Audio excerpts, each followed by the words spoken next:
Hello friend, हमारी आज की कहानी है गरीब माँ बेटी की नवरात्रि। संध्या गरीब विधवा और दलित औरत थी। कुछ समय पहले ही उसका पति का देहांत हो गया था। वह अकेले ही अपनी बेटी माधवी का पालन पोषण कर रही थी। संध्या गांव के लोगों के घरों में झाड़ू लगाने का काम करती थी। वह माँ दुर्गा की भक्ति भी थी। दलित होने के कारण उसे मंदिर में प्रवेश करना मना था। माँ दुर्गा में अगाध श्रद्धा होने के कारण वह गांव के दुर्गा मंदिर के आगे भी साफ सफाई का काम करती थी। कुछ ही दिनों में नवरात्रि शुरू होने वाले थे। एक दिन उसकी बेटी माधवी बोली, माँ, इस बार नवरात्रों में मैं भी पूजा करूंगी और माँ दुर्गा के व्रत रखूंगी। संध्या बोली, बेटी, नवरात्रों के व्रत बहुत कठिन होते हैं, क्या तू ठीक से कर पाएगी?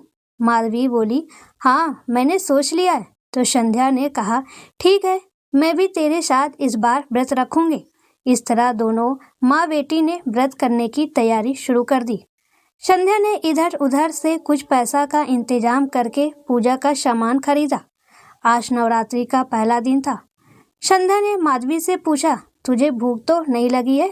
माधवी ने हंसते हुए कहा, लगी तो है, पर थोड़ी थोड़ी।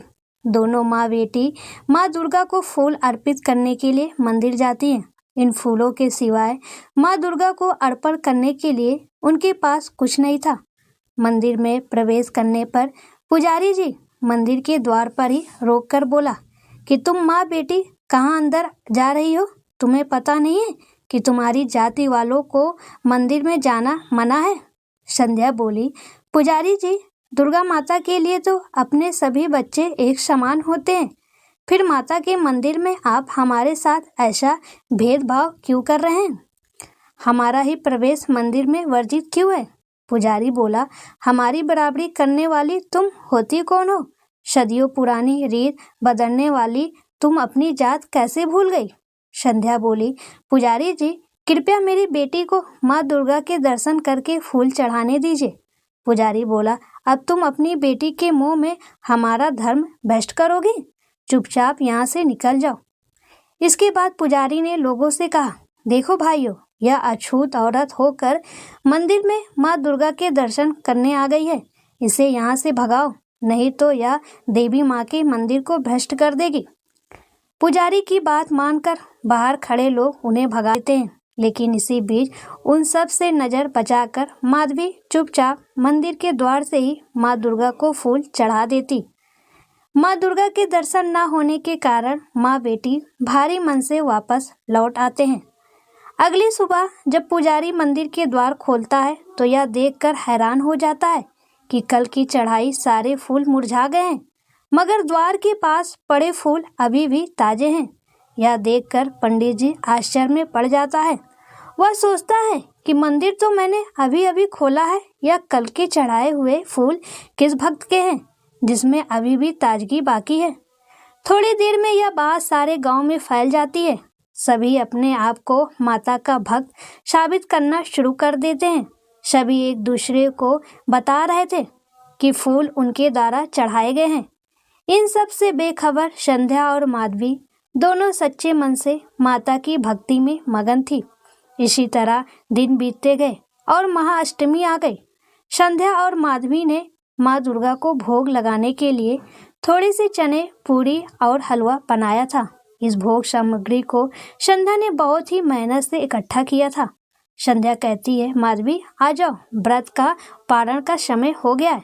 माँ की पूजा करने के बाद दोनों माँ बेटी अभी खाना खाने बैठी ही थी कि बाहर से एक बूढ़ी औरत की आवाज आई, अरे कोई बुढ़िया को भी खाने के लिए कुछ दे दो, मैंने 2 दिन से कुछ नहीं खाया।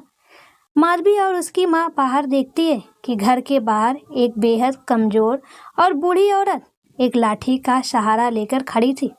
उस बूढ़ी औरत को देखकर उनके मन में दया उमड़ आती है। वह अपना खाना उस बूढ़ी औरत को खाने के लिए दे देती है। बुढ़िया खाना खाकर तृप्त हो जाती है।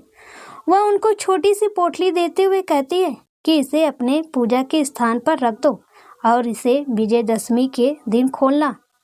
उसके बाद मंदिर में जाकर माता के दर्शन कर लो, तुम्हारे सारे दुख दूर हो जाएंगे। दोनों माँ बेटी फिर थोड़े से फूल लेकर डरते डरते मंदिर पहुंचती है। उन्हें देखते ही पंडित बोला, अछूत कहीं की, तुम दोनों आज फिर मंदिर आ गई। यह अछूत होते ही ऐसे हैं जो एक बार में बात समझते नहीं।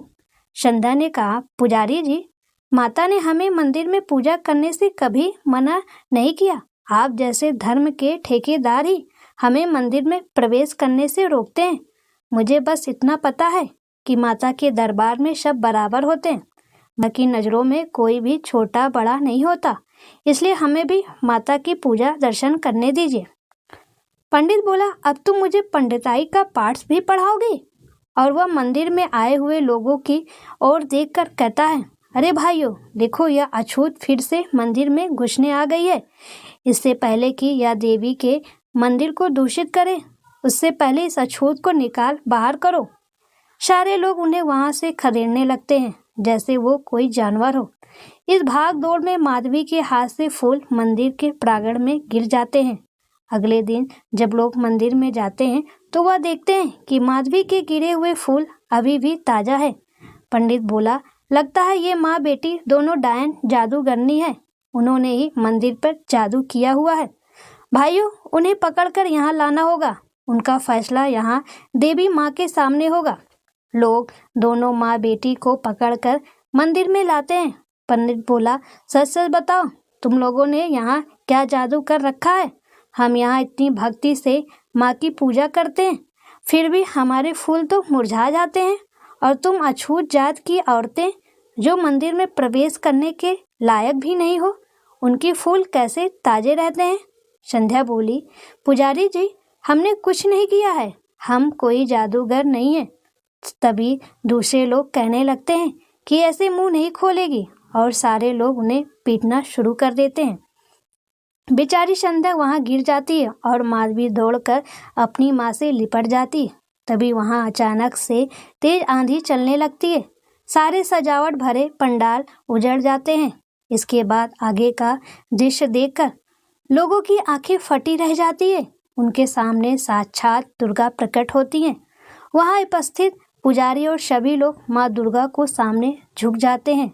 साक्षात माँ दुर्गा को सामने देखकर संध्या और माधवी की आंखों से आंसू बहने लगते हैं।